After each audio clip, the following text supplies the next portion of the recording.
c'est la nuit complète avec une foule comme on peut pas imaginer à Paris, hein. Même à Paris. C'est à tel point que si on n'est pas dans le bon sens du trottoir, on peut pas faire contresens à la foule, hein, c'est pas possible. Il y a trop de flux. Donc moi j'arrive là en me disant bah là c'est foutu, hein, je vais pas pouvoir trouver ma route là-dedans. Et en fait il y a quelqu'un qui m'attend avec un vélo et donc il m'ouvre la voie et il est sur son vélo, donc il joue de la sonnette pour écarter la foule. Et bah moi je suis juste derrière lui et on avance comme ça. Donc c'est assez original.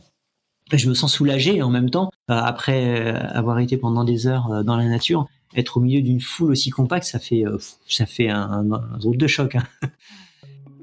Bonjour à tous, je suis Guillaume Lalu et je suis ravi de vous retrouver dans ce nouvel épisode de Course Épique. Pour commencer, un rapide mais très sincère merci à tous pour votre précieuse fidélité et vos retours enthousiastes sur les derniers épisodes du podcast. Course Épique en 2022, c'est un nouvel épisode chaque mercredi, ça vous le savez, mais c'est également chaque lundi matin un extrait de l'épisode à venir pour bien démarrer la semaine ensemble. Nous avons donc désormais rendez-vous 2 fois par semaine. Si vous avez envie de soutenir Course Épique, les 3 meilleures choses que vous pouvez faire et qui ne vous prendront que quelques secondes. Vous abonner sur les différentes plateformes de streaming, noter et rédiger un avis sur Apple Podcasts ou sur Spotify, et enfin, en parler largement autour de vous sur les réseaux sociaux ou dans la vraie vie. Et n'oubliez pas, pour ne rien manquer des coulisses du podcast, rendez-vous sur notre compte Instagram courseepique.podcast.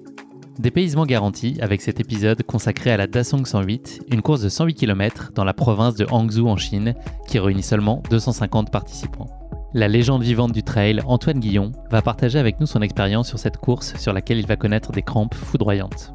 Pris en charge par des bénévoles et d'autres coureurs particulièrement bienveillants, Antoine va trouver la ressource nécessaire pour poursuivre sa course après près d'1 heure d'arrêt.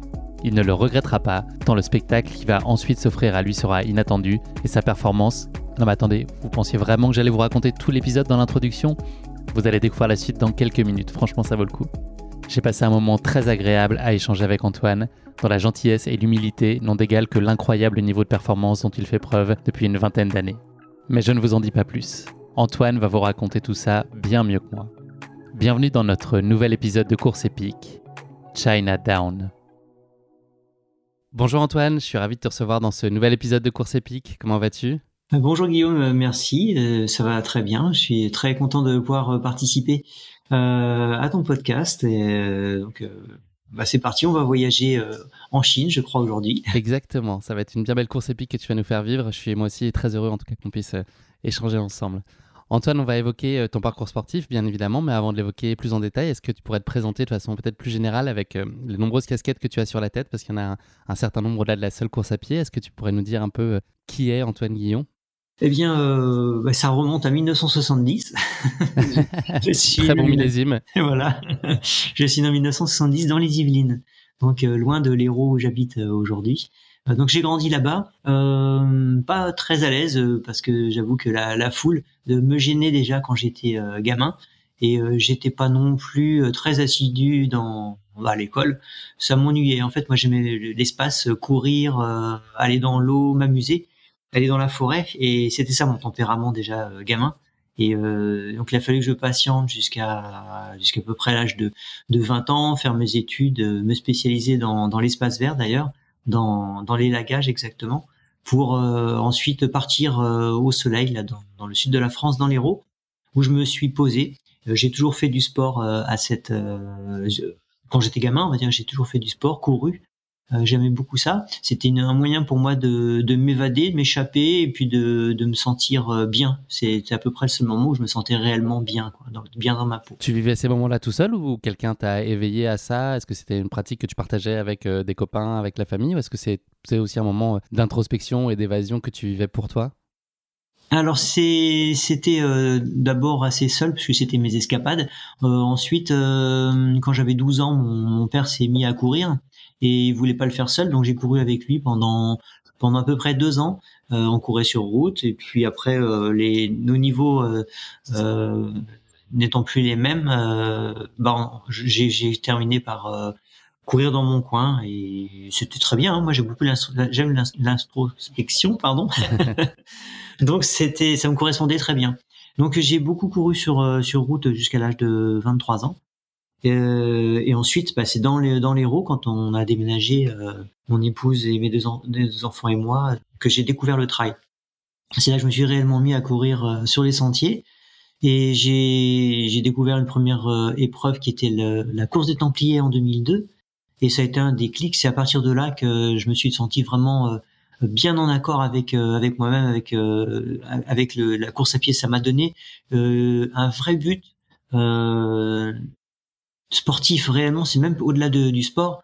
Je pense que le trail, ça correspondait d'un coup à tout ce que j'appréciais. Ça a vraiment donné un sens à ma pratique. Et puis après, bah, je me suis découvert aussi des facultés sur la longue distance. Et puis je me suis engouffré là dans cette brèche et j'ai fait mon chemin. Et après, je suis devenu presque professionnel, on va dire, dans cette discipline à partir de 2010. Et puis ça m'a permis de beaucoup voyager, de rencontrer beaucoup de monde, d'améliorer aussi notre qualité de vie en apprenant à bien m'alimenter, en prenant soin de mon corps aussi. Et c'est devenu, on va dire, un art de vivre. Donc bien plus qu'une discipline sportive, c'est un état d'esprit. Bon, oui, bien au-delà d'une discipline sportive, ouais, bien au-delà. Est-ce que tu as compris très vite que ton corps et ton esprit auraient envie de t'emmener sur des efforts longs et très longs? Est-ce que ça a été assez immédiat, ou est-ce que toi tu savais pas trop où tu mettais les pieds et puis petit à petit tu as eu envie d'aller un peu plus loin, un peu plus haut, explorer d'autres terrains? Comment tout ça s'est construit? Ça s'est construit en fait tout gamin, parce que c'était mon caractère. Je voulais toujours aller plus loin. Je pratiquais déjà l'apnée quand j'étais enfant, dans la baignoire. Toi, quand j'avais 4-5 ans, si mes parents voulaient avoir la paix, ils me faisaient retenir la respiration, mettre la tête sous l'eau Et venez chercher 20 minutes plus tard. Voilà, ils étaient tranquilles un moment. Donc j'ai gardé cette habitude. Et puis rester 1 minute sous l'eau quand j'étais tout petit, ça c'était amusant, mais évidemment le but c'était d'atteindre 2 minutes, et puis 3, et puis 4 et 5, et puis je me suis pris au jeu jusqu'à faire plus que ça. Et ça a toujours été comme ça, enfant, il fallait que je fasse plus. Si mon père me donnait à faire sur un petit chantier creuser un trou, c'était pas un trou sur 1 heure, il fallait que je creuse 2 jours, 3 jours pour faire un immense trou pour rentrer dedans. Ça a toujours été comme ça en fait. Et la longue distance, c'est quelque chose auquel j'aspirais vraiment quand j'étais déjà gamin, à 12-13 ans. Je voulais aller loin, loin, loin, mais par contre j'étais freiné parce que mon père me disait non, tu vas te blesser, c'est pas bien. C'était quand même, faut pas oublier que c'était en 82, 83. À cette époque-là, un marathon c'était déjà le bout du monde, hein, donc c'est pas comme aujourd'hui les longues distances qui sont banalisées. À l'époque, non, il y avait des règles, on les dépassait pas, et moi je ne rêvais que d'une chose, c'était de faire des grandes traversées. Donc si tu avais pu, tu aurais passé tes journées entières dehors à courir? Courir, faire du vélo, mais j'avais déjà cette chance, hein, j'habitais dans les Yvelines, tout près de la forêt, et je passais beaucoup de temps là-bas. Beaucoup de temps, alors j'y partais en vélo, j'y partais à pied, et j'avais cette liberté, mes parents me laissaient relativement libre, et je pouvais partir quasiment autant de temps que je voulais dans les bois, donc je m'en privais pas, ouais. Tu nous as parlé donc des Templiers, ton expérience de course. Est-ce que tu peux nous parler de ton rapport à la compétition justement, et les premières fois où tu t'es éveillé à cette espèce d'adrénaline supplémentaire que peut comporter la course et qu'implique une course? Quel effet ça a eu sur toi? Est-ce que tu as trouvé l'exercice très différent d'une pratique plus loisir, même si il y avait très probablement un niveau déjà avéré, mais quel était le supplément d'âme que tu as trouvé dans la compétition, ou pas d'ailleurs? Est-ce que tu le vivais comme une sortie longue mais avec un dossard sur le ventre, ou est-ce que il y avait plein de choses qui étaient nouvelles, et ça t'a ouvert à plein d'autres enjeux, en fait, cette dimension compétitive? Alors la dimension compétitive, on va dire des Templiers, parce que sinon, auparavant, j'en avais fait certainement une centaine, hein, sur route, où j'appréciais le dépassement, aller vraiment titiller les limites, essayer de faire toujours plus, toujours mieux. Le trail, c'était complètement différent, parce que je me trouvais face à un terrain très inégal. Donc là, on pouvait oublier le chrono, hein, je le voyais bien, parce que à l'entraînement, je m'étais quand même préparé pour cette épreuve, à courir sur les sentiers, à marcher aussi en côte, chose qu'on ne fait jamais quand on court sur route. Donc il y avait une grande part d'inconnu. Et ça, c'était très excitant de partir en sachant que j'étais bien préparé. Je savais très bien que j'étais capable de courir longtemps, d'aller vite. Mais par contre, me retrouver quasiment à zéro, parce que j'étais sur une ligne de départ avec 70 km à faire, une distance qui faisait 30 km de plus qu'un marathon. Et donc, je me retrouvais tout petit, sans vraiment repère.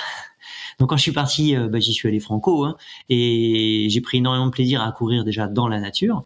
L'ambiance était très décontractée, c'était vraiment différent de ce qu'il pouvait y avoir sur route. Les gens parlaient, discutaient, on pose des questions sur comment on s'est préparé, est-ce que tu as fait telle course, t'as pas visité. Voilà, le mot était très différent. C'était à dire t'as pas vu, t'as pas découvert, alors que sur la route on dit t'as fait quel temps sur tel semi, t'as fait quel temps sur tel semi.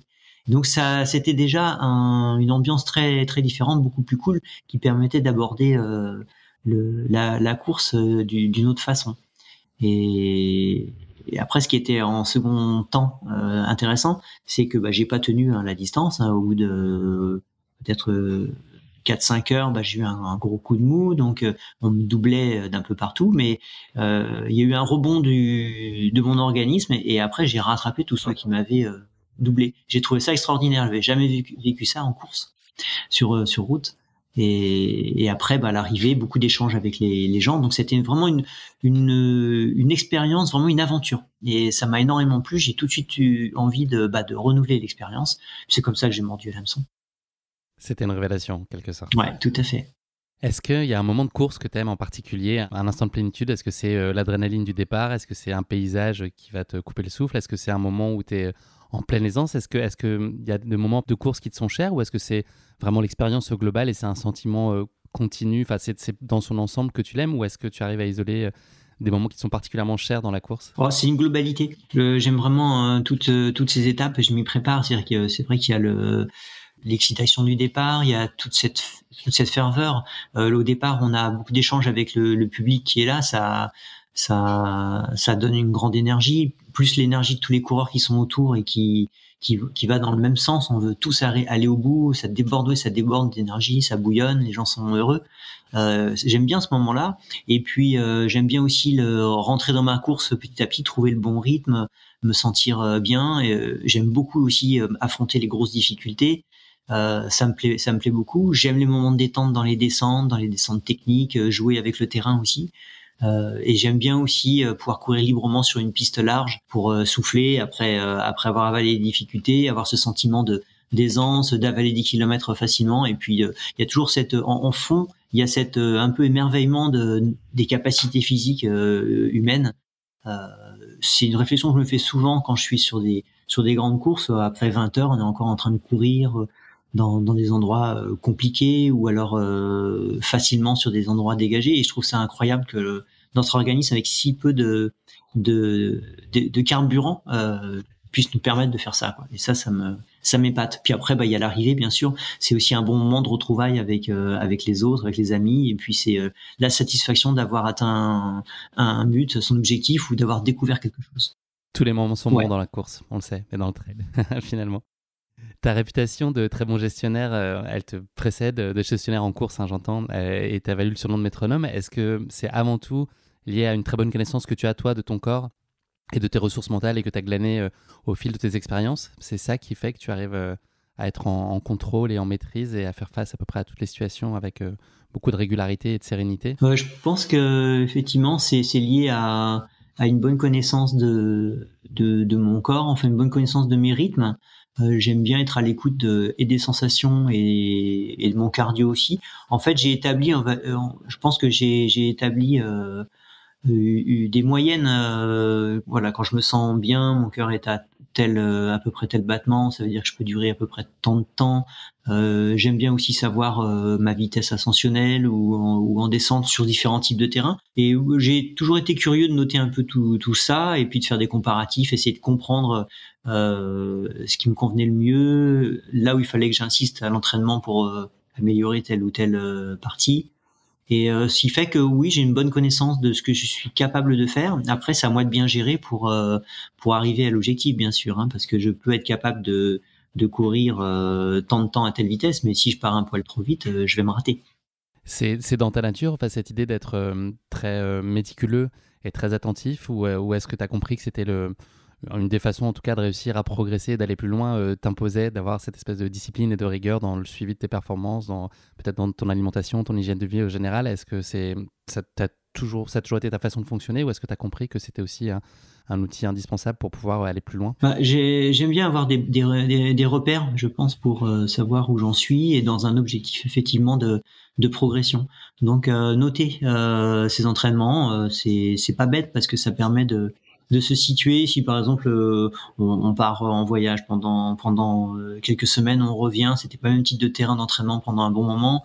On revient, c'est quand même pas mal si on revient sur un terrain connu, de pouvoir comparer pour voir si la période qu'on a passée ailleurs a été productive ou au contraire a été plutôt négative. Et ça permet de se comprendre aussi, d'apprendre à apprivoiser son corps, à voir ce qui fonctionne bien, ce qui est bon pour soi ou pas.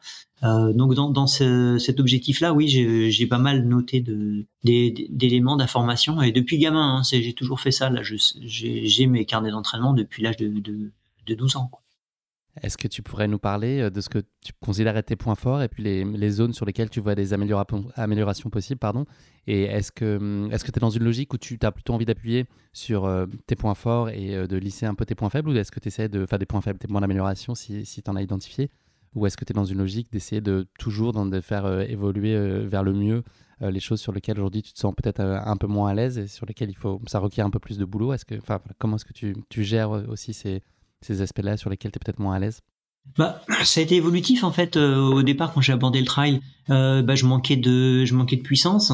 J'étais pas capable de monter très vite et puis de descendre vite également. Donc j'ai surtout travaillé au départ l'aspect marche en côte parce que c'était quelque chose qui était assez nouveau. Bon, après je l'ai bien intégré. Et j'ai procédé par saut de puce, donc j'ai compris que en échangeant avec les autres, que ça suffisait pas de courir, donc j'ai apporté du vélo à mon entraînement. Donc ça fait maintenant presque 20 ans que je fais du vélo, alors que j'en faisais pas quand j'étais jeune. Donc il y a eu cette intégration du vélo dans l'entraînement, donc ça suppose qu'on peut moins courir à certaines périodes, parce qu'on peut pas tout faire non plus en même temps. Donc après, l'étape suivante, c'est de pouvoir garder la même quantité de vélo et puis de retrouver la même quantité de trail, et puis d'année en année, c'est adapter, c'est augmenter la part de tel entraînement parce que j'ai ciblé tel genre de compétition. Là, par exemple, pour donner un exemple plus concret là, pour cette saison, là au mois d'avril, je vais aller faire une course en Grèce qui s'appelle le Goulag. Donc là, c'est un 100 miles. Ça n'est pas en Russie, donc? Et non, c'est en Grèce. 14 000 mètres positifs sur 100 miles. Donc évidemment, je vais modifier mon entraînement. J'ai déjà commencé à modifier mon entraînement en vue de cette compétition. Si je veux pas trop tirer la langue dedans, j'ai intérêt à emmagasiner un maximum de dénivelé positif dès maintenant. Donc Goulag, ça veut dire pentu en grec, c'est ça? Non, en grec. Il s'est inspiré du mot goulag et je pense qu'il a bien trouvé. Donc là, voilà, en ce moment, je mets l'accent sur le dénivelé, la puissance musculaire. À la Réunion, donc l'année dernière, donc 2021, j'ai bien couru, mais j'ai bien vu que je perdais du temps sur les autres en côte. Donc j'ai noté une baisse de puissance musculaire. Alors on me dit oui, c'est ton âge, c'est normal. Après 50 ans, c'est normal. Donc oui, certainement physiologiquement c'est normal, mais j'ai pas envie d'en rester là. Donc cette année, c'est pareil. Donc j'accentue la puissance musculaire, d'où aussi mes choix de compétition pour pouvoir aller dans ce sens-là, quoi. Hormis la Dasong 108, qu'on aura largement l'occasion d'évoquer plus tard dans l'épisode, tu as à ton actif un nombre impressionnant de courses mémorables aux quatre coins du globe. Je te propose un petit format questions-réponses très, très court pour que tu me donnes un petit retour d'expérience sur les courses qui t'ont le plus marqué jusqu'ici. Alors, il y en a beaucoup et c'est toujours un exercice très compliqué d'en isoler certaines, mais quand même, je l'essaye. Est-ce que tu pourrais me dire, Antoine, la course qui a été la plus exigeante pour toi jusqu'à maintenant? Le Tour des Géants. Ouais, sans hésitation. Le dénivelé, c'est le terrain technique, c'est la distance, c'est le mélange de tout ça ou des conditions qui ont été défavorables? Non, alors j'ai eu la chance d'avoir de très bonnes conditions. Non, c'est la distance, c'est le dénivelé, 330 km pour 25 000 environ, c'est peut-être même un peu plus. et de la montagne technique et de l'altitude au-delà de 3000 mètres parfois, vraiment très difficile. Ouais. Moi, c'est le nombre d'heures sur le terrain qui a fini par avoir raison de moi. Bon, je suis allé au bout, hein, j'ai bien fini avec Christophe Le Saux, c'était chouette. On avait fini 3e de l'épreuve, mais ouais, sans conteste pour moi, ce qu'il y avait de plus difficile. La course la plus surprenante? La Ado Elephant Run en Afrique du Sud, où là on a couru dans une réserve africaine. C'était encore un 100 miles avec 9000 mètres de dénivelé. Et là on courait à la trace, donc au GPS, dans une réserve avec tous les animaux, hormis les félins, quoi. Donc avec des animaux dangereux de partout, et avec un briefing qui a duré 1h30 pour nous mettre en garde contre plein d'espèces animales qu'on allait rencontrer. Voilà, alors ça c'était un gros souvenir. T'as réussi à profiter ou t'étais un peu sur le qui-vive tout au long de la course? J'étais sur le qui-vive tout le long de la course, j'ai vu des animaux de partout. La nuit, il faut imaginer la nuit, juste avec la frontale, et puis voir des yeux rouges dans tous les coins, dans les buissons, et puis impossible je me disais, si jamais j'ai un truc qui m'attaque, je grimpe dans un arbre, mais c'est impossible parce qu'ils sont tous épineux, on peut même pas toucher l'arbre. Donc c'est pas rassurant du tout. C'était quelque chose, un beau souvenir, ouais. La course sur laquelle tu as connu la défaillance la plus inattendue? Plus inattendu.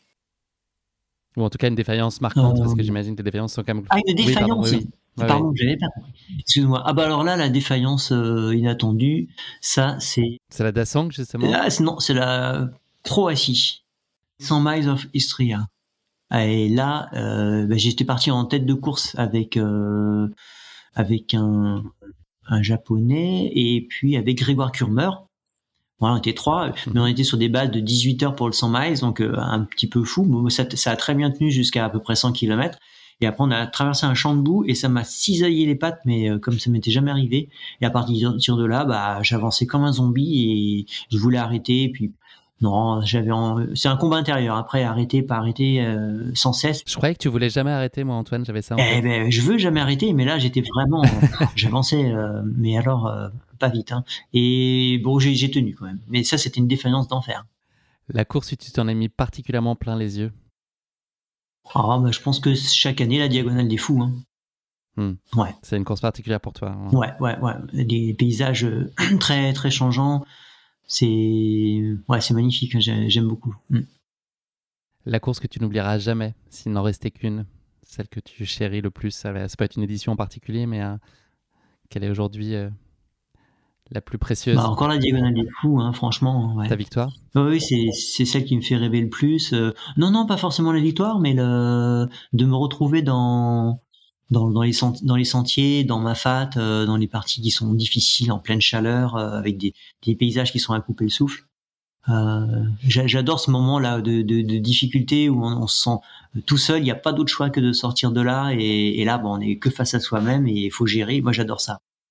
Merci beaucoup, Antoine. Quelques questions encore dans cette introduction. Est-ce que ton plaisir à courir aujourd'hui, il reste inchangé au fil des années? Est-ce que les composantes de ce plaisir, elles ont évolué avec le temps? Est-ce que l'accomplissement que tu trouves aujourd'hui dans ta pratique, elle s'appuie sur les mêmes fondamentaux qu'il y a 10 ou 20 ans? Ou est-ce que tu vas chercher le plaisir, la satisfaction dans d'autres choses? C'est un petit peu différent parce que pendant des années, j'ai bien vu que j'avais des capacités dans ce sport. Ce qui me tenait à cœur, c'était d'abord de me faire une place dans le monde du trail. Je savais que j'en étais capable, donc j'ai atteint ce niveau. Et puis ensuite, j'ai cherché à diversifier les lieux, alors et d'entraînement et puis compétitifs. Donc ça, je l'ai fait aussi, hein, et je remercie pour ça tous les sponsors que j'ai pu avoir sur ma carrière sportive, qui m'ont aidé, accompagné, et qui me permettent encore aujourd'hui d'ailleurs de voyager avec le groupe Unifer, hein, qui me soutient et qui soutient Globe Trailer. Donc ça, c'était une seconde étape. Aujourd'hui, je sens que je peux encore faire des choses variées, mais sous forme plus de découverte, de off, de partage avec des groupes. J'ai commencé à le faire, c'est des sorties partagées, et j'ai envie d'aller découvrir des parcours, mais sous forme d'entraînement avec les coureurs.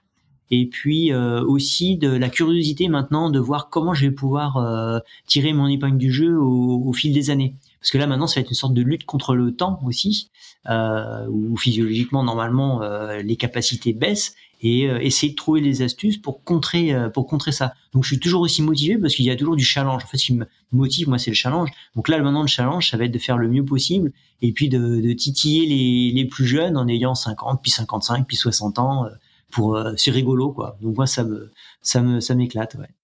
Est-ce que le maintien de ta motivation, il passe nécessairement par la définition constante de nouveaux objectifs? Est-ce que c'est ta façon à toi d'avancer? Ou est-ce que tu peux tout à fait vivre très bien avec un agenda de course qui est vide sur les prochains mois? Ou est-ce que tu as vraiment besoin de ces stimulations constantes et de ces micro-objectifs ou méta-objectifs qui vont essaimer ton calendrier de l'année? Alors c'est mieux si j'ai des objectifs, j'aime bien avoir des objectifs compétitifs. Là, quand on a eu la période plus sévère là, avec le Covid où tout était interdit, en 2020, on a quand même réussi à faire des off. Je me suis entraîné dans mon coin, je me suis entraîné la nuit, je me suis entraîné, je vais pas dire le contraire, j'ai continué de m'entraîner, et je peux tout à fait m'amuser je prends plaisir moi à aller faire du vélo le matin, courir l'après-midi, mais ce qui va me manquer, c'est de pas être au contact avec les autres. Donc moi j'aime bien pouvoir en parler, échanger, apprendre voilà, et apprendre aussi des autres. Moi, je progresse dans l'échange. Donc, courir dans mon coin, ça me suffirait pas. Non, il faut que je sois au contact. Tu as une vision résolument optimiste de ton avenir et de tes capacités, puisque j'ai lu que tu considérais que n'en être qu'à la moitié du chemin de ce que ton corps pourrait te permettre de réaliser. J'imagine que c'est principalement imputable à une très bonne hygiène de vie. Est-ce que tu peux nous en donner un peu les grands principes? Et puis, est-ce que par ailleurs, tu es du genre aussi à t'autoriser des petits pas de côté et des excès ponctuels, ou est-ce que tu es vraiment ascète et voilà, tu as une rigueur au quotidien de laquelle tu ne dérogeras pas? Ouais, non, je pense pas être ascète, mais effectivement, oui, la vision de pouvoir continuer longtemps, oui, je l'ai depuis longtemps. Si toi, je suis encore là aujourd'hui, maintenant j'ai 51 ans, et puis si je pars 15 ans en arrière, 51 ans, ça devait me paraître loin, et puis je devais déjà dire que à 50 ans, je continuerais, et bon, c'est toujours le cas. Donc ça tient d'une confiance en soi qui vient d'une bonne hygiène de vie, d'un bon équilibre, et puis d'être heureux aussi, heureux de ce qu'on fait. Je suis pas trop branché, tu vois, j'ai pas de télévision qui vient m'envahir un peu l'esprit en me disant tu devrais consommer ci, tu devrais faire ça, je pense que t'aimes ça. Non, moi je fais mes choix, et puis ça a toujours été, ça fait 30 ans que j'ai pas de télé. J'insiste un petit peu là-dessus parce que c'est quand même, je trouve, le fléau du siècle, c'est ça. Pour moi, c'est cette invasion d'informations qu'on peut avoir chez soi, alors qu'il suffit de tout couper quand on est à la maison et de vivre pour soi, tout simplement. Donc moi, c'est ce que je fais depuis très longtemps, et puis ça m'empêche pas d'être au contact des autres quand j'ai décidé de le faire, d'aller à tel endroit parce que j'ai décidé de le faire. Donc ma vie est un petit peu comme ça, je la dirige en fait, je fais mes choix, et j'avance. Et je pense que ça, c'est bon aussi parce que je sais où je vais, et j'ai le temps de réfléchir à où j'ai envie d'aller. Je prends mes décisions, on prend nos décisions ensemble à la maison, et c'est comme ça qu'on avance. Donc on est bien dans notre peau, et donc on peut avoir une certaine confiance dans l'avenir. On l'a compris, le trail et la course à pied de manière générale, c'est un des piliers fondateurs de ta vie, mais c'est loin d'être le seul. Il y a évidemment ta famille, l'écriture aussi, dont on n'a pas parlé encore, ta nouvelle vie d'agriculteur, qui sont indispensables à ton accomplissement. Est-ce que c'est facile à organiser, ou est-ce que c'est un casse-tête incroyable au quotidien d'arriver à trouver le juste équilibre et d'avoir tous ces piliers structurants de ta vie, qui sont bien à leur place et qui font que tu te sens bien et que tu prends du plaisir? Alors c'est pas évident. Effectivement, j'aime beaucoup. Il y a plein de choses qui me tiennent à cœur. Alors j'avais fait une formation horticole, et j'aime beaucoup l'arboriculture. J'aime beaucoup les arbres. C'est pour ça qu'on en a planté beaucoup, qu'on a un grand verger, des oliveraies. Mais c'est une passion. Et en même temps, j'aime aussi écrire. J'aime aussi aller en Grèce, apprendre le grec, courir, faire du vélo. Et les journées sont trop courtes. Donc j'aimerais tout faire, mais je peux pas. Alors c'est compliqué parce que quand je me mets à faire quelque chose, j'ai envie d'y rester. J'aime aussi beaucoup faire des murs de pierre, donc ça manque pas. Aussi bien à Vaillant qu'en Grèce, je peux en avoir pour des années. J'en ai des quantités immenses à faire, mais c'est pénible parce que si j'en fais pendant 3 à 4 heures, je dis faudrait que j'aille faire du vélo, faudrait que j'aille courir. Puis après, ce soir, il faudrait que j'écrive. Et puis, bien entendu, j'arrive pas à tout faire. Hein. Donc, il y a une petite frustration quand même. Mais bon, ce qui domine, c'est quand même le plaisir de ce que je fais. Donc, ça va. J'arrive à gérer quand même. Est-ce que tu peux nous parler justement de la raison d'être de ton projet d'achat de livret et puis de la construction de la maison en Grèce? Quel sens tu donnes à ce projet? Et puis, je pense que tu as un lien très particulier avec la Grèce. Est-ce que tu vois ton avenir, enfin votre avenir en tout cas, s'écrire là-bas, en tout cas partiellement? Alors ça vient de tout petit. Mes parents allaient en Grèce chaque année. Quand j'étais tout petit, j'avais un an, j'y allais un mois. Et puis chaque année après, pendant un mois tous les étés. Et ensuite, j'ai pris le relais seul en y allant à mon tour chaque été. Et puis on a tissé des liens avec des gens dans une région du sud du Péloponnèse. Puis à force, c'est devenu aussi un projet au fil du temps. On dit ça serait bien un jour de pouvoir s'installer là-bas. Et puis on a acheté une oliveraie il y a 2 ans maintenant d'un hectare et sur laquelle on va pouvoir construire une maison. Donc là, elle est en train de se terminer. Et le projet, c'est de passer, partager mon temps, partager notre temps entre la Grèce et puis la France, en produisant de l'huile d'olive de qualité, parce que c'est une huile monovariétale qui s'appelle la Koroneiki dans la région de Kalamata, qui est réputée une des meilleures du monde. Et donc on apprend avec les Grecs à nous en occuper. Et donc là maintenant c'est bien parti et c'est encore autre chose qu'on apprend. C'est chouette. Merci beaucoup pour cette introduction, Antoine. Elle a été un peu longue, mais ça valait le coup de bien s'immerger dans ton parcours de vie avant de s'attacher plus particulièrement à ta course épique. Merci. Place maintenant à notre rubrique qui s'appelle la basket chinoise, qui porte bien son nom aujourd'hui au regard de la course qui va nous intéresser. Première question de cette basket chinoise, donc il y a un portrait chinois version sportif. Si tu étais un personnage fictif, qui serais-tu? J'avoue que c'est surprenant, un personnage fictif. T'as pas d'héros d'enfance J'en ai créé un, c'est Tim Ronwood, donc il m'irait bien en fait. C'est un ultra trailer à qui il arrive pas mal d'aventures, voilà, qui est confronté à des personnes qui ne partagent pas forcément sa façon de vivre, mais du coup s'adapte. Donc je trouve ça assez correspondant. À quel point il est inspiré de toi, ce Tim? Je pense que c'est un coureur un peu aventureux qui aime découvrir, qui aime le dépassement de soi, tout en partageant en essayant de partager des bonnes valeurs. Il aime l'huile d'olive ou pas? Probablement. Certainement, oui. À découvrir dans un prochain tome. Parce que le deuxième se passe en Grèce, donc effectivement, il y a deux volets déjà. Exactement. Si tu étais un animal, Antoine, lequel serait-il? J'ai toujours aimé le serpent.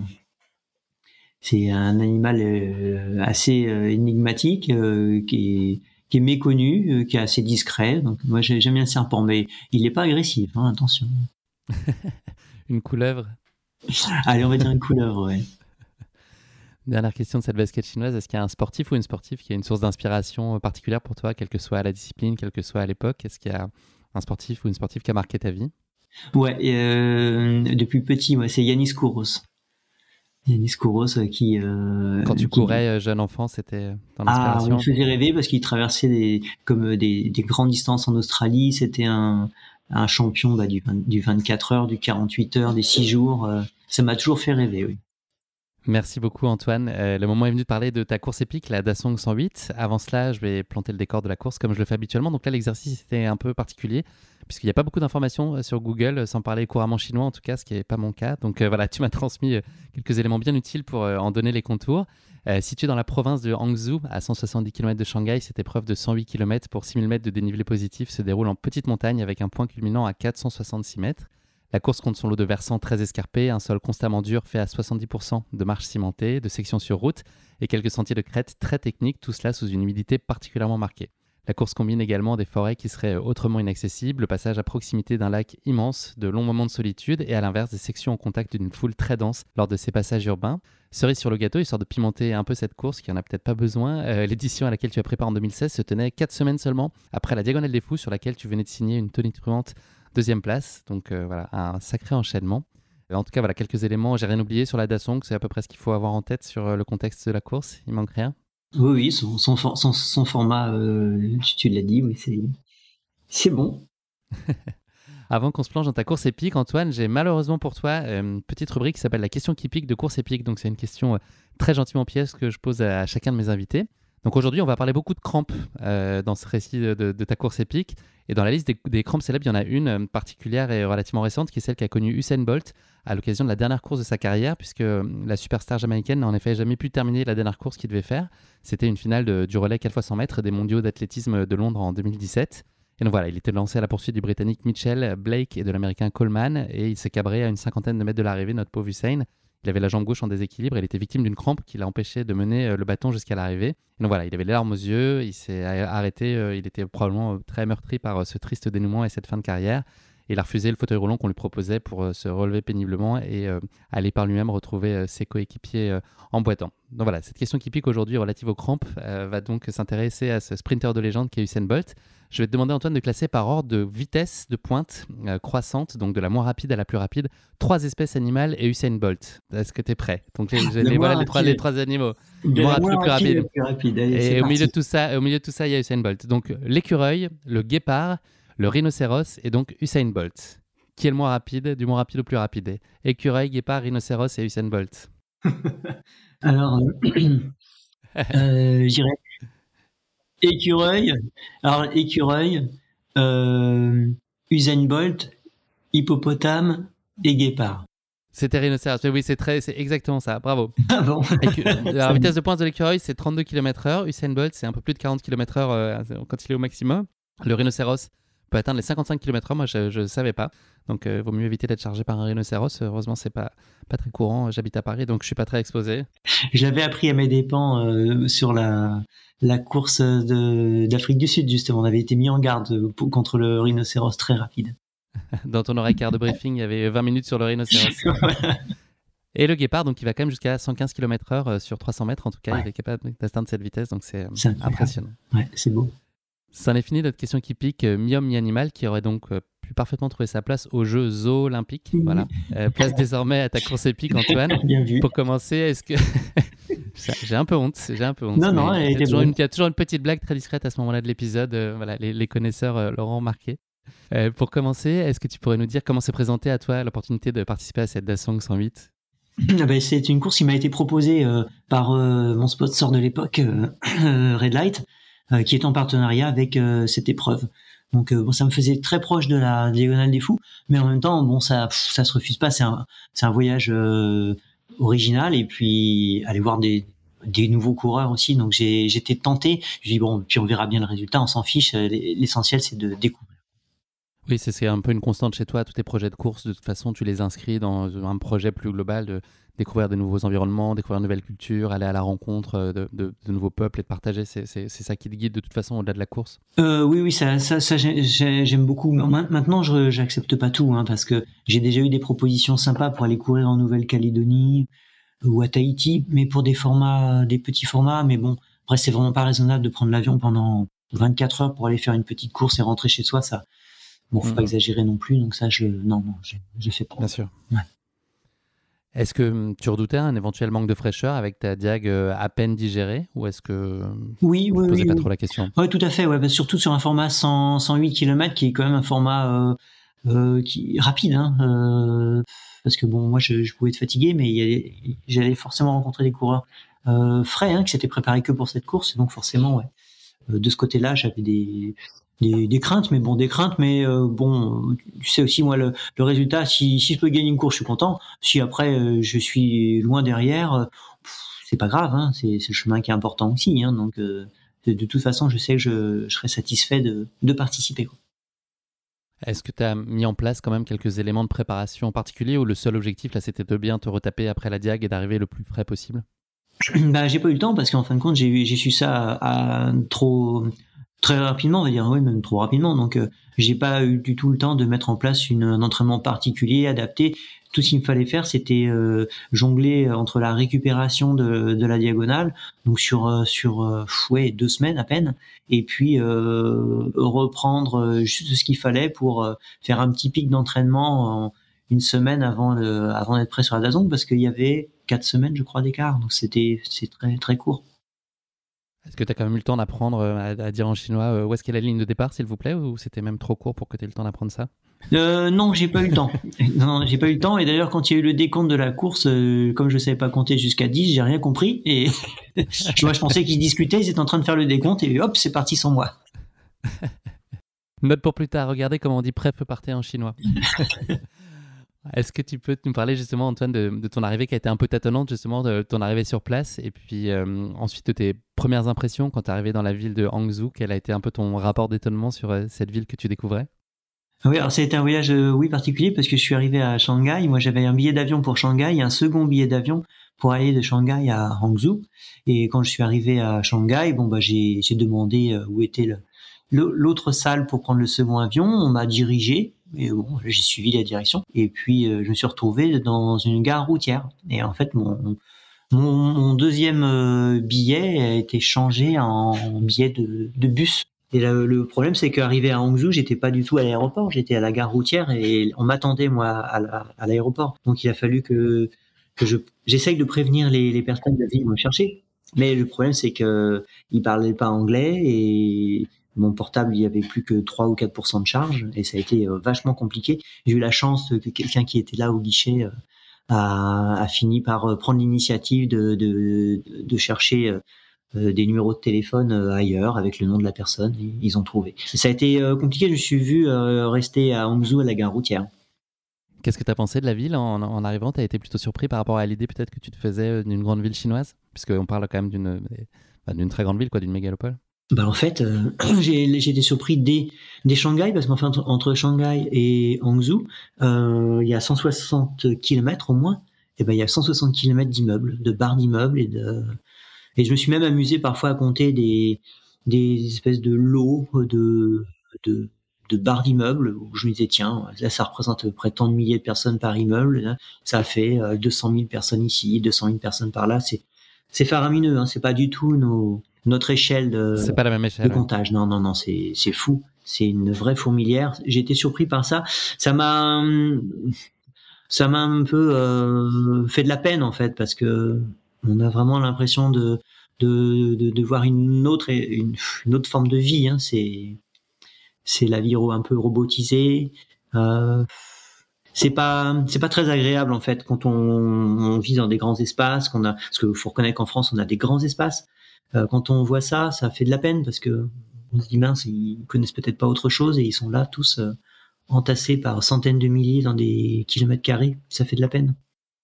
Moi, c'est surtout ça hein, qui m'a choqué. Hein, c'est cette promiscuité, ouais, vraiment à fond. Quoi.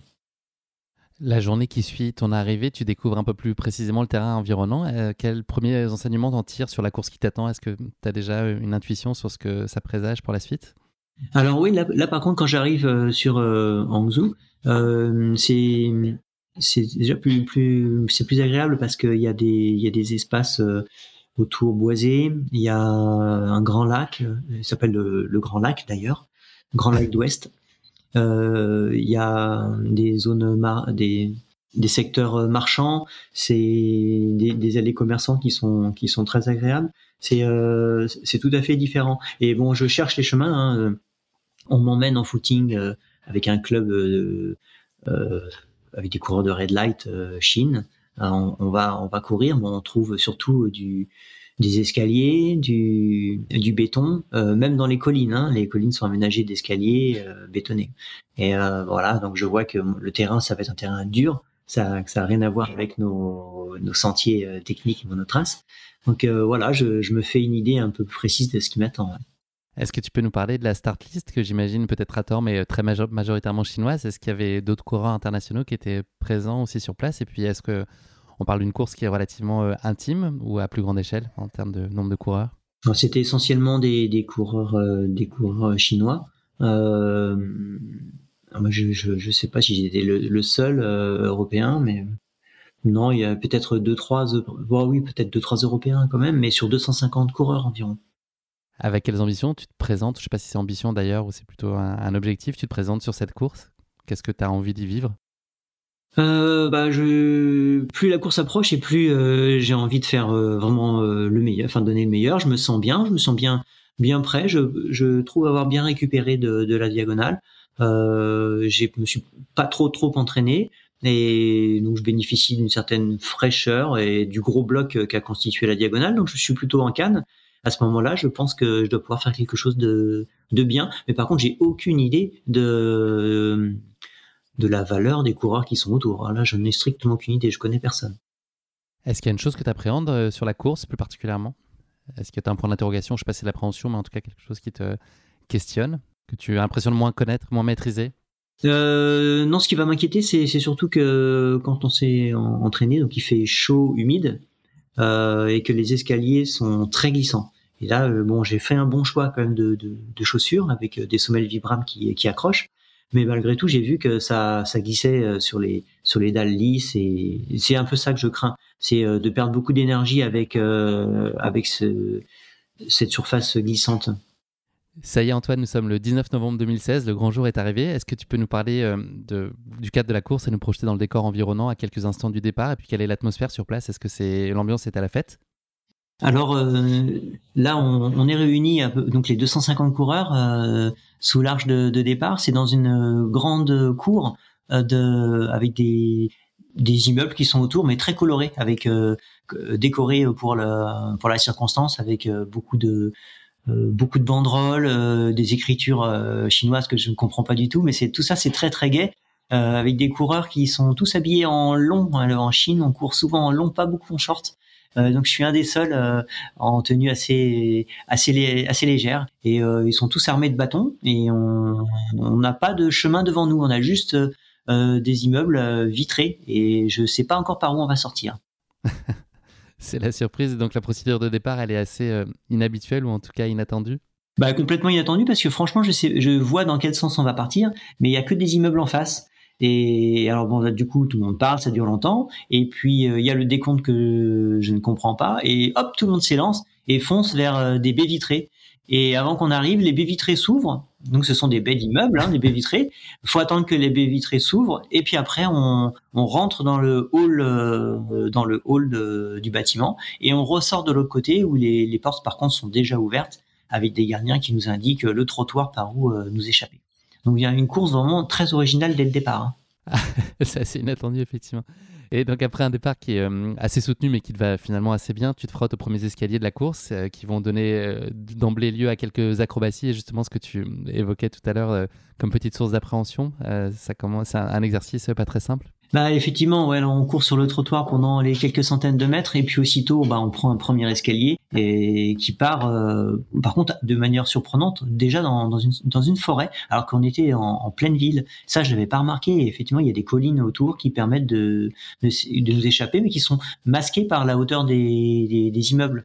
Et à partir de là, on pense plus à la ville, on est déjà parti. Donc c'était assez remarquable. Au bout de peut-être 1 kilomètre, déjà on pense plus à la ville, on est dans un environnement au moins végétal. Mais par contre le Il n'y sol, a plus de baie vitrée. voilà. Alors le sol, il est à l'ombre, donc c'est très glissant parce que à ce moment-là, il doit faire à peu près 25 degrés, je dirais, et avec une petite brume au-dessus, alors peut-être aussi un peu de pollution, mais il y a le lac qui est pas très loin, donc je pense que c'est surtout une brume très humide et donc l'ambiance est moite et le sol lui il est glissant parce qu'il est recouvert d'une espèce de lichen et dès que ça descend, il y a des dérapages, je fais des sorties d'escalier. Bon, sur les bords, c'est beaucoup d'arbustes bien denses, donc on se rattrape très facilement, mais hop, on se remet sur les rails et puis c'est parti. Et bon ce jeu-là, j'y vais quand même assez tranquille. J'y vais pas tranquille, mais j'essaye de pas me laisser emballer. J'ai le cœur qui va très haut et à 90%. Et je dois être en 7 ou 8e position, ça cavale, et puis ils ont l'habitude. Ça se voit qu'ils ont l'habitude de courir dans les escaliers. C'est globalement pas très simple de communiquer et de suivre le tracé, puisqu'il y a des bénévoles qui sont aussi très contents de faire des photos avec les coureurs. Donc, vous vous perdez un petit peu, notamment dès le départ, en fait, puisque vous passez à côté du premier CP et c'est pas juste toi, vous êtes un certain nombre de coureurs à passer complètement à côté, c'est ça? Voilà, ouais, effectivement, la course se met en place. Je finis par avoir un rythme à peu près équilibré avec un coureur. Alors on peut pas discuter parce que il ne parle pas anglais du tout. Donc si checkpoint, ça allait. Donc on parlait du checkpoint parce que on en était à une douzaine de kilomètres et puis on savait qu'il y avait un point d'eau. Et mais ce point d'eau, on l'a jamais trouvé. En fait, comme tu le disais, les bénévoles sont là avec leur appareil photo. Ils nous voient passer, alors ils font des photos avec nous, et puis ils sourient, et puis ils nous laissent partir. Mais ils nous disent pas qu'il y avait il fallait aller à droite pour aller sur les tables de ravitaillement. Donc c'est comme ça que à deux, on loupe le premier CP. Et avec cette moiteur, la chaleur qu'il y avait, ça posait problème. Donc il y avait un autre CP 11 km plus loin. Et où là, de nouveau, on a vu un autre bénévole qui, pareil, fait des photos et nous disait de continuer. Ils disent this way, donc pour aller en face. Et on se disait que non, c'est pas possible. Et en me retournant, j'ai vu qu'il y avait une autre rue avec des tables et le ravitaillement. Donc en fait, on est allé heureusement nous ravitailler. Mais le bénévole n'était pas là pour nous envoyer sur la table de ravitaillement. Il était là pour faire des photos, clairement. Encore une originalité. Donc tu passes ce premier point d'eau et puis tu continues ensuite à longer une base militaire avec un coureur chinois.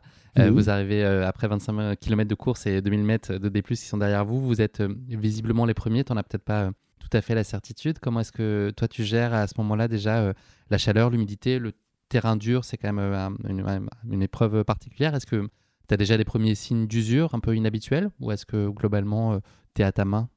Là, à ce moment-là, je me sens bien. Je vois que ça va vite. Hein, on est sur des bonnes bases.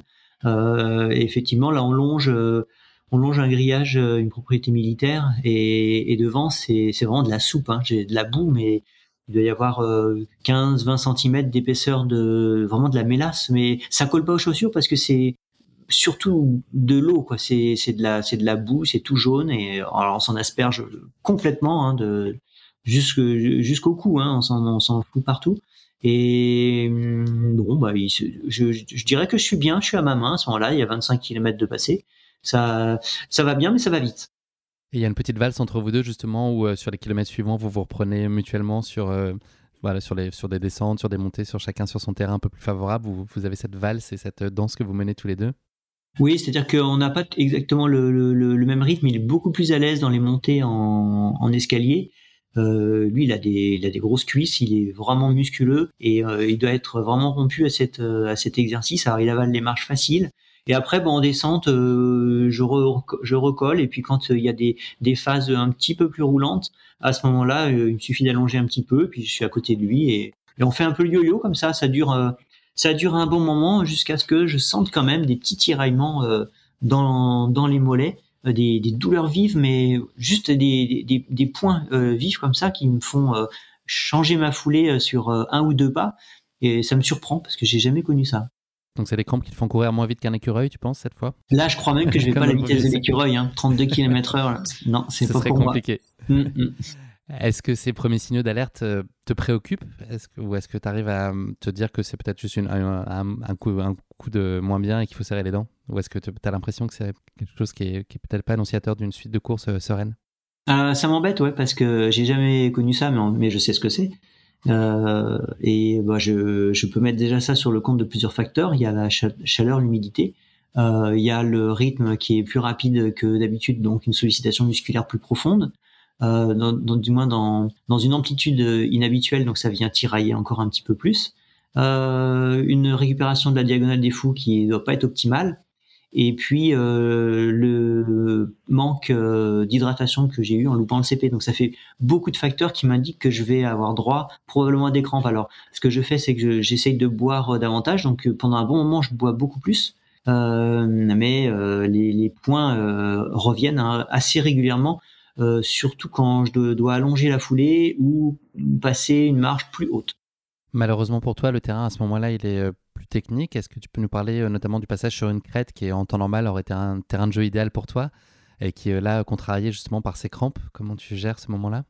Là, on atteint comme ça le 45e kilomètre à peu près et on tombe sur une ligne de crête qui est vraiment magnifique. Faut imaginer vraiment une crête avec les tombants profonds à droite et à gauche. Et on est au-dessus d'une brume avec des végétaux très denses, foncés, c'est magnifique. Et le sentier, lui, il serpente avec des gros rochers qu'il faut soit contourner, soit enjamber. Et il y a un moment, je me retrouve devant une petite un petit enchaînement de rochers à devoir franchir. Et là, ça me prend complètement. J'ai un mollet qui se tétanise complètement. Ça fait très mal. Donc je m'accroche un arbre sur le côté et puis j'essaie de détendre le mollet. Donc ça va. Mais dès que je refais 2-3 pas, ça recommence. Donc ça me fait vraiment mal. Ça fait crier sur le moment. Donc le Chinois est inquiet là. Et puis je lui dis de continuer parce que de toute façon c'est des crampes. Je pense que ça va passer. Et puis je lui dis de faire sa course. Je lui fais signe. Du coup il part. Mais et en fait après je sais pas comment je m'y prends, j'essaye de repartir, j'essaie de repartir et de franchir un rocher. Et en fait, j'aurais pas dû parce que ça me tétanise à nouveau le mollet et puis ça me fait tomber et en tombant sur le dos, les 2 mollets se tétanisent. Alors à partir de là, c'est un enfer. Et là, heureusement, il a été sympa le coureur, il a prévenu juste au sommet de la crête, il a prévenu 2 bénévoles qui étaient en poste de ma situation. Et ils sont venus et à partir de là, ils ont commencé donc à m'aider, on a enlevé les chaussures, ils ont essayé de faire passer ces crampes, ils m'ont donné un peu à boire, ils m'ont mis une couverture. Après il y a des coureurs qui sont passés, des coureurs alors 50, c'est ça qui vous ont rattrapé? Ouais, il y avait 2 courses au départ, il y avait 50 et 100 km. En fait, nous on était quand même en tête de course de l'ensemble et après il y a des coureurs de 50 qui sont arrivés. Il y en a qui sont arrêtés et qui sont restés 10 minutes avec moi pour essayer de réchauffer les mollets avec leurs mains. Ils ont été hyper gentils. Et il y a un moment, il y en a qui m'a donné des pastilles de sel, mais ça c'était peut-être au moins 3/4 d'heure après, quoi. Parce qu'au total, je suis resté presque 1h15 par terre. Est-ce que tu te dis alors que la course est irrémédiablement terminée, qu'elle va se conclure dès lors que tu auras réussi à rallier le prochain checkpoint? En fait, je reçois un appel.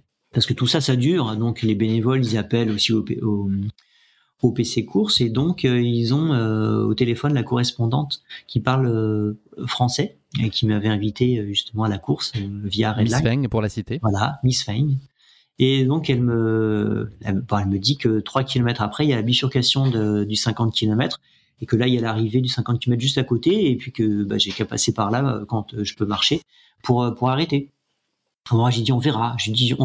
Mais dans ma tête, cette idée-là me venait même pas à l'esprit d'arrêter. Je me disais surtout comment sortir de là. Et puis donc finalement, ça va mieux à force de boire, les massages, tous les soins que les personnes essayent de m'apporter. Donc je remets mes chaussures et puis je teste de passer un rocher, ça passe. Je fais quelques pas encore, donc ça a l'air de pas se crisper de nouveau. Donc je suis accompagné par des coureurs et puis par des personnes de l'organisation. On doit faire encore 1 ou 2 kilomètres et puis là il y a la bifurcation. Et là je fais appeler le comité directeur pour leur dire que je continue, que c'était ok et que puis voilà, de toute façon je me dis qu'il y a d'autres CP plus loin. Si jamais ça venait à recommencer, après je serais obligé d'arrêter. Mais dans mon esprit, je suis pas venu jusqu'en Chine pour aller faire 50 km et puis mettre le clignotant. Donc c'est ça qui te tient, la ressource, tu vas la chercher, ce qui te donne de l'allant pour continuer en dépit de la douleur, parce que ce serait probablement beaucoup plus simple d'abandonner à ce moment-là. C'est cette idée de se dire que tu n'as pas fait tout ça pour t'arrêter au bout de 50 km. D'une part, il y a ça, et puis il y a toute l'énergie des personnes qui étaient autour, qui ont essayé qui ont fait ce qu'il fallait pour que je puisse repartir. Ils ont été vachement sympas, donc pour eux aussi, je me disais, c'est chouette si j'arrive à finir cette course, dis donc, ce sera un bel exploit, et puis ils seront contents aussi. Enfin, tout le monde sera content. Moi, eux aussi, il y a pas de doute. Donc, ça donne une force supplémentaire. Et puis c'est reparti. J'ai trottiné un petit peu, ça passait, et puis trottiné un peu plus vite, ça passait toujours. Et j'ai senti des limites. J'ai vu que j'avais une amplitude à pas dépasser, une façon de courir à ne pas franchir, quoi. Et je me suis réchauffé de cette manière-là. J'ai dû rassouplir un petit peu tout ce petit monde musculaire là, et tendineux. Et puis c'est reparti. Tu connais ensuite, donc on a compris, la machine est relancée. Tu connais un merveilleux accueil à l'approche du CP6. Est-ce que tu peux nous parler de cette arrivée sur ce checkpoint et cette pause réconfortante où tu te fais bichonner et t'en profites aussi pour refaire le plein de sel? Alors ouais, donc du coup ça va pas mal. Ce qui est assez marrant, curieusement, j'essaye de savoir où j'en suis parce qu'il y avait plein de coureurs sont passés, du 50, du 100, je sais pas qui est qui. Et donc il y a d'abord il y a un pointage en fait avant ce CP, il y a un pointage et là je vois sur la feuille de pointage que je suis je suis 6e, je crois. Et je me dis, je suis pas si loin, donc si ça continue comme ça, allez, l'objectif c'est d'essayer de rattraper le podium, quoi. Voilà. Donc je me suis fixé un nouvel objectif. Compétiteur jusqu'au bout. Voilà, et c'est reparti. Et là, j'arrive au CP suivant. Alors là, j'ai un beau comité d'accueil parce tous savaient ce qui se passait. Et puis il y a un responsable de club qui est là, il me fait un massage. Pendant ce temps-là, on me fait manger, on me donne des patates douces qui ont été cuites spécialement parce qu'ils savent que j'aime la patate douce. Ils me donnent du bouillon avec du sel, ils me donnent des pastilles de sel pour la suite. Vraiment, je suis chouchouté là. C'est tout pour que tu n'aies pas envie de repartir en fait. Ils ont compris que je voulais arriver. Ils savaient que je voulais arriver et j'avais besoin d'un petit coup de pouce. Non, là, ils ont été vraiment gentils et ça donne du baume au cœur. Donc, il y avait une bonne ambiance. En fait, c'est pas une compétition. On voit bien, c'est pas une compétition internationale, c'est une compétition. C'était la première édition de cette épreuve. Donc, ils mettaient vraiment leur cœur pour que ça fonctionne. Et puis ils étaient très contents que je sois là. Et puis c'était réciproque. Donc, il y a un bon courant qui est passé. Et puis voilà, je suis reparti de là avec tout ce qu'il fallait pour aller au bout cette fois. Tu repars donc en 5e position à 1h15 du premier et 30 minutes du 3e. Est-ce que tu peux nous parler un peu de la suite de la course? Parce que le contexte évolue un petit peu. Tu es dans un environnement qui est beaucoup plus urbain. Tu vas traverser un parc qui surplombe un concert. Enfin, c'est un peu une autre dynamique et une autre expérience que ce que tu avais connu jusqu'alors. Comment est-ce que toi, tu vis ces passages un peu plus dans la foule avec de la lumière? Est-ce que c'est aussi agréable? Et je ne sais pas si ça casse la monotonie, mais est-ce que ça, en tout cas, te donne une autre lecture et te donne une autre forme d'énergie? Effectivement, ça change, comme tu le dis, ça devient beaucoup plus urbanisé. On refait une petite incursion dans la ville, et là, je suis quand même un peu inquiet, surtout pour le balisage, parce que c'est très éclairé. Il faut imaginer que la nuit en Chine, alors qui tombe très tôt à cette époque, c'était à 17h30, il fait déjà nuit. Donc là, ça y est, la nuit arrive. Et il y a des lumières de partout et il faut arriver à distinguer des petits fanions dans tout ça, ou des petites lumières clignotantes rouges, mais des lumières clignotantes rouges, il y en a partout. Les vélos en ont, les mobylettes, il y en a de partout des clignotants. Donc c'est quand même assez difficile, il faut être très très vigilant. Et donc il y a une longue portion de trottoir comme ça à suivre. Et j'ai un repère au loin, peut-être presque 1 kilomètre sur une grande avenue, je vois quelqu'un qui court sur le trottoir et je me dis ouf, c'est bon. Donc j'accélère un petit peu, tout va bien, je rattrape assez vite cette personne d'ailleurs, et au fur et à mesure je me pose des questions. C'est pas possible que ce soit un coureur du 100 km, il irait plus vite Et en fait oui, c'est une joggeuse qui faisait son entraînement le soir, et pendant ce temps-là j'ai pas regardé s'il y avait du balisage, j'étais assez inquiet. Et bon, le bol c'est qu'il y avait un carrefour juste après et il y avait des bénévoles en place qui m'ont indiqué la suite. Donc il y a des coups de chaud dans des moments comme ça. Parce que se retrouver dans un endroit où on peut pas échanger au niveau langage, on peut pas comprendre les signes, il y a que les chiffres qu'on peut comprendre. C'est assez compliqué. Il s'agit pas de se perdre. Tu es toujours à la 5e place au sortir de la ville, avant d'aborder un passage dans les cultures de thé vert et des sentiers de terre. On t'informe que les 2 coureurs qui te précèdent sont désormais à 10 minutes. Est-ce que c'est le moment pour toi de porter les stockades finales et de donner le tout pour le tout? Là en fait j'y suis pas encore à cet espace plus vert, on va dire. Là je suis encore en ville. Je passe à côté de Temple. Et là il y a un concert nocturne, il y a encore beaucoup de bruit, beaucoup d'animation. Je suis obligé de passer là-dedans. Ça se passe bien. Et ensuite je retrouve le bord du lac d'Ouest. Il faut qu'on traverse le lac d'Ouest, et donc il y a 3 kilomètres sur un pont à franchir. Et quand j'arrive là, c'est donc peut-être 21 heures. C'est la nuit complète avec une foule comme on peut pas imaginer à Paris, même à Paris. C'est à tel point que si on n'est pas dans le bon sens du trottoir, on peut pas faire contresens à la foule. C'est pas possible. Il y a trop de flux. Donc moi j'arrive là en me disant là c'est foutu, je vais pas pouvoir trouver ma route là-dedans. Et en fait il y a quelqu'un qui m'attend avec un vélo, et donc il va se t'ouvre la voie. Oui, il m'ouvre la voie et il est sur son vélo, donc il joue de la sonnette pour écarter la foule. Et moi je suis juste derrière lui, et on avance comme ça. Donc c'est assez original. je me sens soulagé et en même temps, après avoir été pendant des heures dans la nature, être au milieu d'une foule aussi compacte, ça fait un drôle de choc, hein. Et après, on arrive au pied donc de la traversée du lac du Grand Lac d'Ouest. Et là, il est obligé de descendre de vélo parce qu'il n'a pas le droit d'être sur son vélo. Et du coup, il court à 12 km/h. Alors, j'essaye de pas aller trop vite quand même, mais il est à 12 km/h en courant avec son vélo et en jouant de la sonnette. Là, il y a beaucoup moins de monde, mais et les gens encouragent. C'est assez original. C'est une ambiance sympathique. Et ensuite, une fois que je suis de l'autre côté du lac d'Ouest, là après ça devient beaucoup plus sauvage. Là, c'est beaucoup plus agréable. Et alors, est-ce que ton camarade courait avec son vélo à côté de toi aussi dans les cultures de thé? Non, non, non, il m'a escorté au ravitaillement. Et à partir de là, oui, je suis parti seul dans les petites collines où il y a les cultures de thé. Un endroit que j'avais vu de jour, vraiment magnifique. C'est des collines entièrement aménagées qui ont été déboisées et replantées de thé, avec des cultures en espalier. Donc c'est des jolis murs de pierre pour faire des petites terrasses sur lesquelles sont plantés en ligne le thé. Et en suivant les courbes de la montagne, donc c'est très élégant, c'est vraiment très joli. Et donc même de nuit, ça avait du caractère.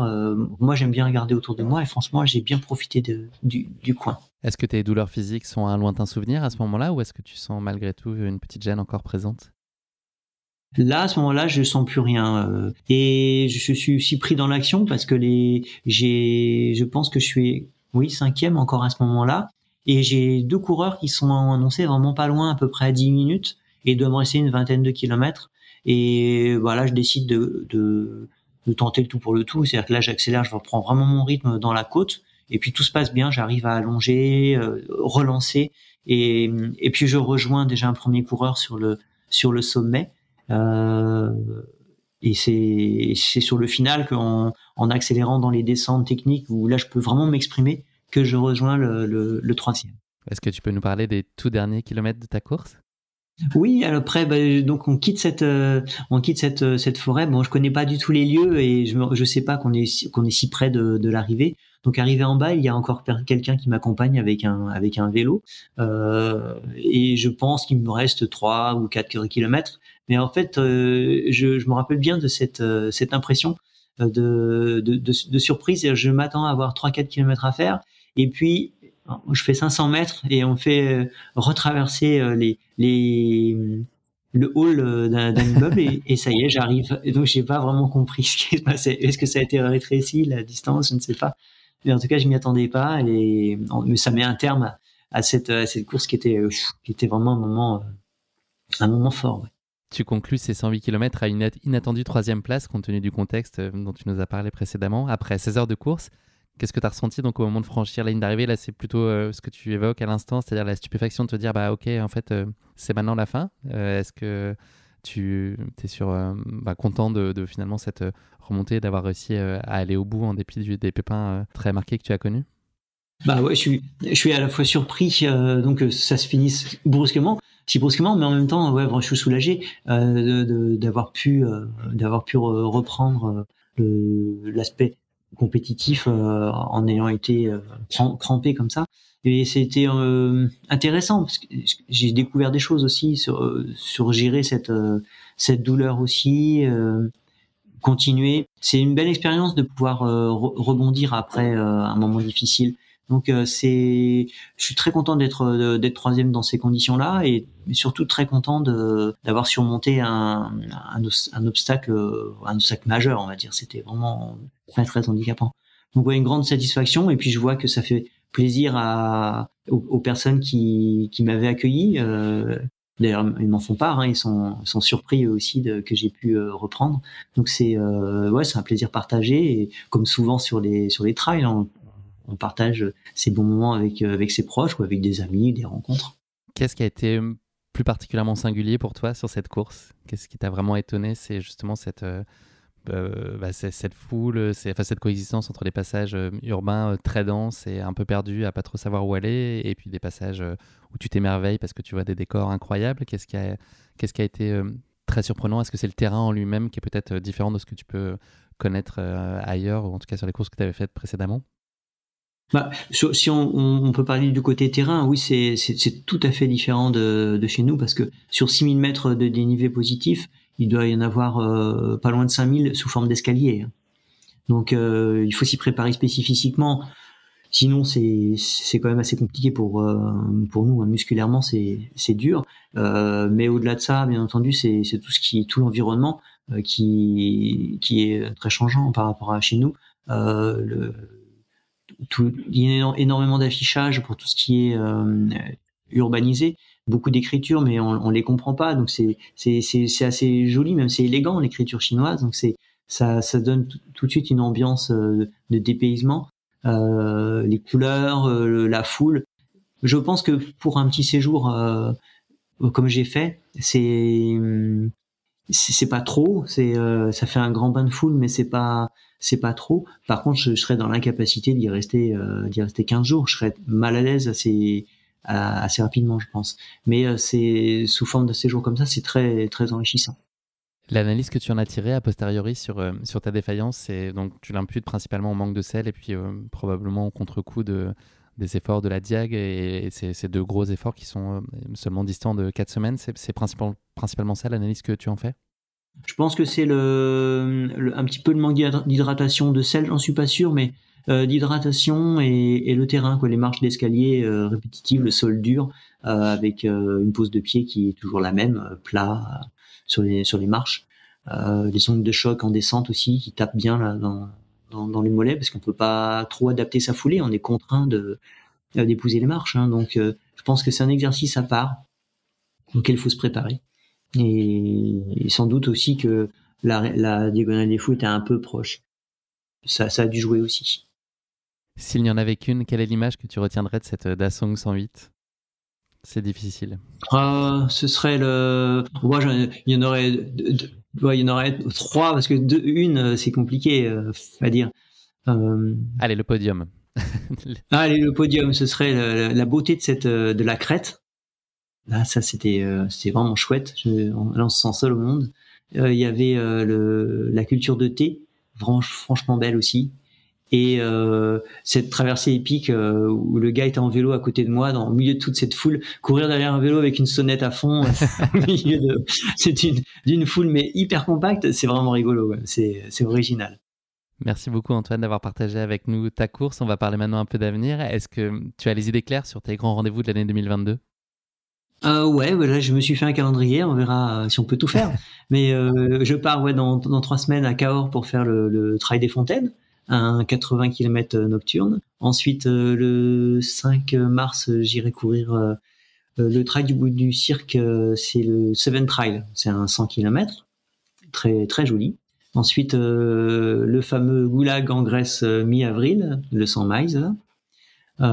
Fin mai, par contre, je ne sais pas, peut-être VVX ou 100 km, c'est pas encore calé, mais une course fin mai. Ensuite, le tout début juillet ou fin juin, une autre course en Grèce, l'Ultra Mythical, enfin Olympus Mythical. C'est un 100 km avec le sommet du Mont Olympe au programme.